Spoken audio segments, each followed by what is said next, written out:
Good afternoon. Welcome to another Take 30 Thursday. I'm Matthew Davis, the data science manager here at Ironside. Today, the topic of conversation is demand forecasting, and I'm joined by one of Ironside's senior data scientists, Chimping Feng, who's going to talk to you about how you can use demand forecasting in your businesses. Chimping? Thanks for the introduction, Matthew. Yeah, my name is Ping. Today, I'm just going to talk to you about demand forecasting. Before we go to the next slide, I'm just giving you some quick agenda overview. So I will discuss what is the demand forecasting and why it is so important for business to be aware of this, and also the type of demand forecasting business typically do. What are the factors that influence the demand forecasting to help you prepare the data, and what are the methodologies out there. So as many of you on the call know, that Ascend AI is our main product offering in our line of business. And within Ascend AI, machine learning modeling is really the bread and butter of this Ascend AI offering. So today I'm just going to focus on one small niche of this machine modeling, which is demand forecasting. So what is demand forecasting? It's the process of using historical data to predict future customer demand for either a product or service over a defined period. Here, the historical data can include the demand data, and as well as other features that could affect demand, things like pricing, weather, and also the time of the year, the month of the year, the day of the week, and all sorts of information. The defined period can include the next day, the next month, or all the way up to the following year or the following many years. So these are all the elements that you ought to think about when you want to do the demand forecasting. What's the data involved, and what's the time period you're thinking about? Why do we need demand forecasting? Why is we advocate that it is important for almost all business out there? So the first critical thing about demand forecasting is it helps the business planning for any business. If you, let's say you have a good understanding of what your future sales on product or service look like, then you can make an informed business decision to make sure the supply matches the customer demand. And to do that, you have to plan for, if, for example, if it's they predicting a spike in demand, then you may want to plan for additional hiring, or you may want to ramp up production, and you want to prepare for better budgeting. So this is the main critical thing that demand forecasting does for the business, help you prepare for the future. And then in a more shorter term, it really helps improve the operational efficiency. It does that through understanding how much inventory you want for your business. So you don't want to have too much inventory, because that will increase your holding cost. And at the same time, if you have too little inventory, then it could mean reduced revenue.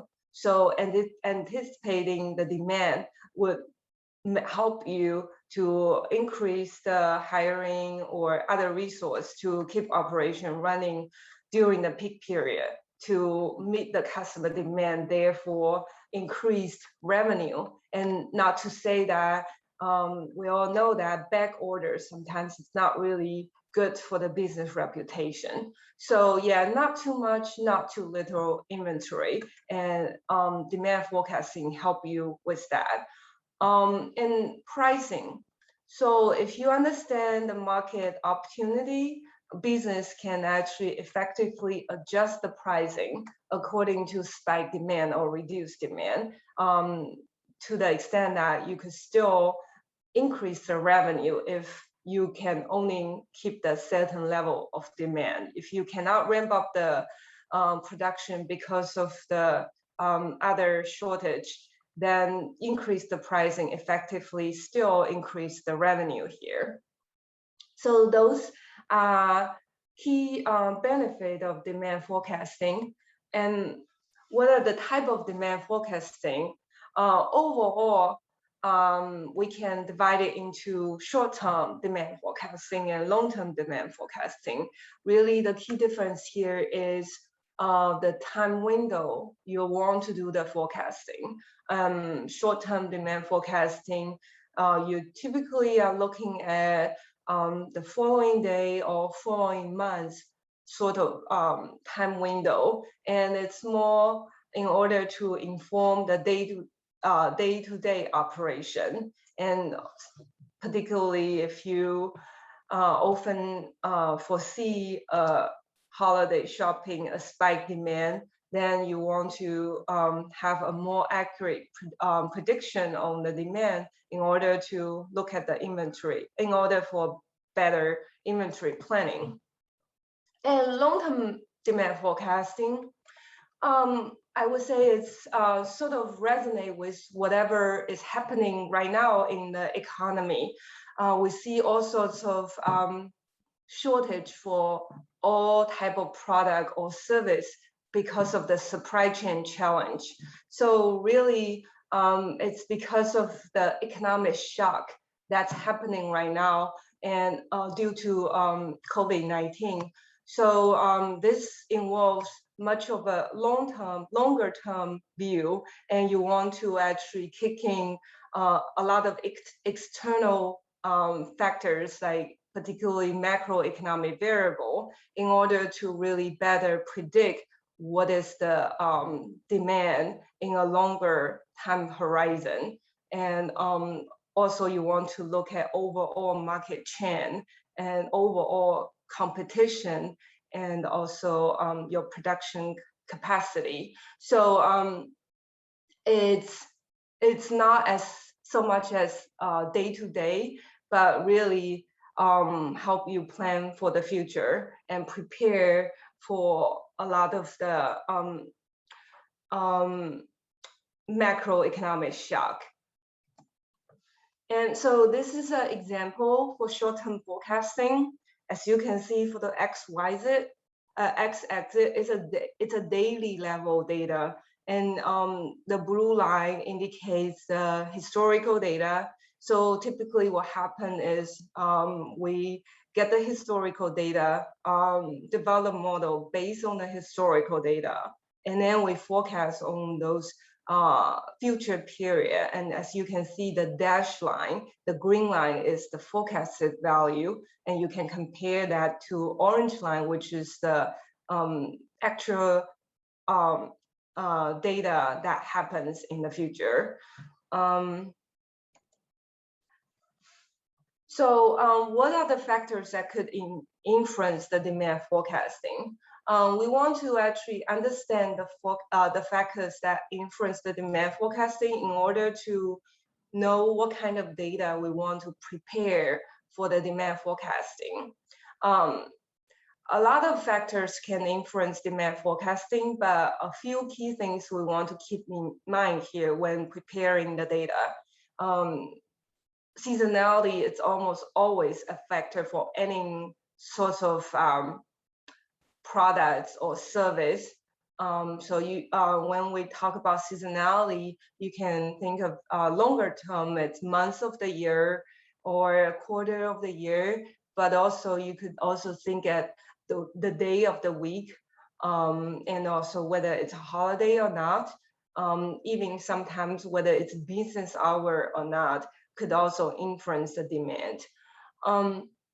And then another key thing is just the demand from previous period. That's just a typical time series model that you use the previous value to predict future. And also you want to look at the long-term trend in the model. That's not so much data to prepare. It's more so just a time variable in the model. And then the geographical location. The location itself wouldn't be helpful for the modeling for the most part, but it's really the information carried out by the location could be very helpful for demand forecasting. For example, what is the weather for a particular area, and also what is the customer like for a particular area. That could all influence the demand forecasting. And competition of similar products, that would be more of an external data. And then another external data would be macroeconomic variables. Overall, almost all business will be affected by the macroeconomic, the state of the economy. If the income level is not high, you can see a decrease of demand for almost all products. And then if the pricing CPI level is high, that could also potentially decrease the demand because people have less disposable income to use. So those are important factors in order to keep in mind in order to prepare for the data. The data is always the key for any type of modeling. And then the next one, methodology. So depending on what kind of time period and also what kind of pattern your demand is experiencing, we utilize different type of model. This will be a very customized process. So that's why we're here to help you to actually craft a good model for your particular product demand. But overall, if it's you're looking at the short-term forecasting, you're certainly looking at some type of time series model. And to keep in mind that any type of time series modeling needs some kind of time series data. So sometimes, for example, the client send us the contract level data, then we'll need to do some kind of data cleaning to aggregate it to the suitable time series data in order to do the modeling. And so for the time series model, you can break down into some very traditional time series model, things like ARIMA, SARIMA, which assuming for autoregressive in the data in the demand process. So because of this strong assumption, if the data does strictly follow this ARIMA process or SARIMA process, then the prediction will turn out good. However, because of this strong assumption, if the assumption doesn't hold accurately, then overall ARIMA, based on our experience, ARIMA model doesn't provide the best forecasting compared to more of a recent development time series model. For example, machine learning time series model that could include things like random forest time series model or gradient boosting. Keep in mind that random forest time series model may not do very well if there is an overall long-term trend. So if the demand keeps trending up, you will imagine that missing T there. It's hard to capture that trend in the machine learning, in the random forest model. So in that situation, you probably want to look at other options like profit or deep AR model. For a more basic machine learning model, gradient boosting and random forest does perform pretty well. And the profit and TFT and deep AR is more of a recent development. Overall, the modeling process is a combination of iterations through different model techniques and talking with the business side to understand how business runs, how the data is like, how the demand is like, and putting that all together to we craft a customized model to best predict the demand for your product. So the next one, econometric model, is really more so for long-term forecasting. And here you are effectively account for the relationship between external factors and the product or service demand. So a lot of factors will be out of your control. You can run a perfect business and have very efficient operational costs, but in the end of the day, if there's a shortage in supply chain, then you can't meet the demand. So in this situation, really is having a good future economic information in hand. There are certain third-party vendors that provide the forecasted economic variables, even including in different scenarios, like COVID scenario or different election result scenarios to predict what could be the economic, the state of economy. And then you plug those economic variable into those econometric model, you can better predict what's the future demand look like.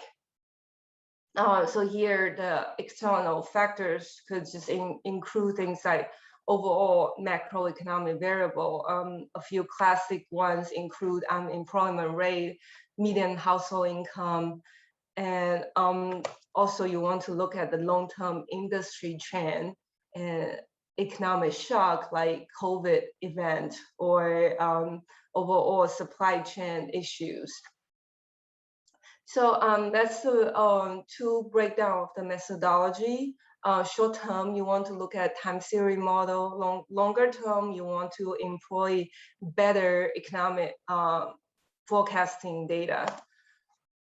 So the key takeaway, the demand forecasting is vital for business success, either for the day-to-day operation and reducing the costs and increase the revenues, and also just long-term vision for the business. And what type of demand forecasting determines the methodology we apply to do the forecasting. And we as a data science team are here to help you to craft a model that's tailored to your business data and best predict the future demand. And then seasonality, long-term trend, and state of economy are key factors that affect the demand.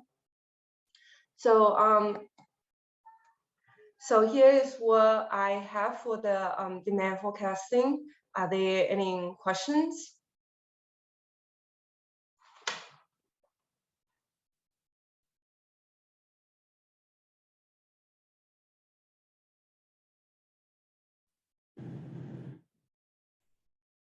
So if anybody has any questions, please put them into the Q&A.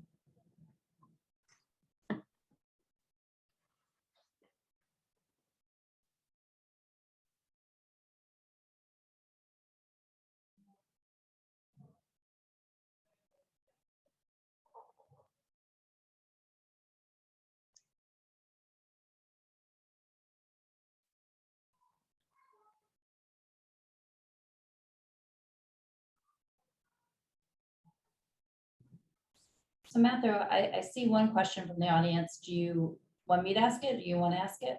Yeah, if you can ask it real quick, that'd be great. So thank you very much for the presentation.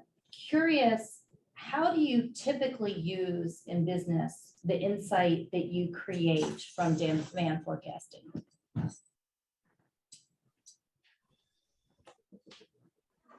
So broadly, you can kind of think of that as, you know, if you're predicting volumes of units, you know, what could you do differently if you could very accurately know that number in advance, right? So that could be, you know, hospital visits, right? So if I knew my visit count, then I would also probably know how many doctors I need to have on staff.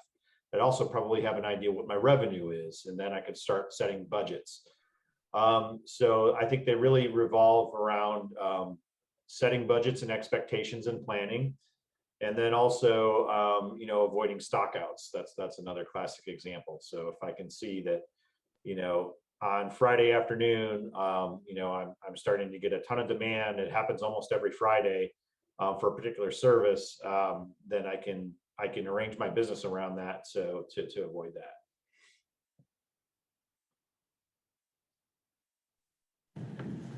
Thanks, Matthew. We have another one. Can you apply this to nonprofit revenue streams? Yeah, absolutely. So there's many applications for time series forecasting. Dollars tends to be the best data that companies keep. So they usually keep track of their money better than anything else. But yeah, you could, I mean, it could be, there's just almost endless amounts of utility for this. You know, you can do visits, you know, for hospitals. You could do, detection of, rare events, over time. You could do, there's tons of manufacturing examples. There's pretty broad set of use cases for time series modeling. It's a good tool to have.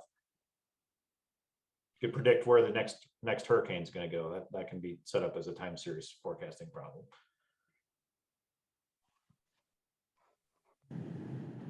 The other question we had is sort of under the same vein, is sort of the kind of industries that you typically apply it to, and sort of examples of projects. So for industries, I'd say fintech is probably the most common industry using time series forecasting. Honestly, a lot of the economic models that the Fed uses time series forecasting. That's just very pervasive rather.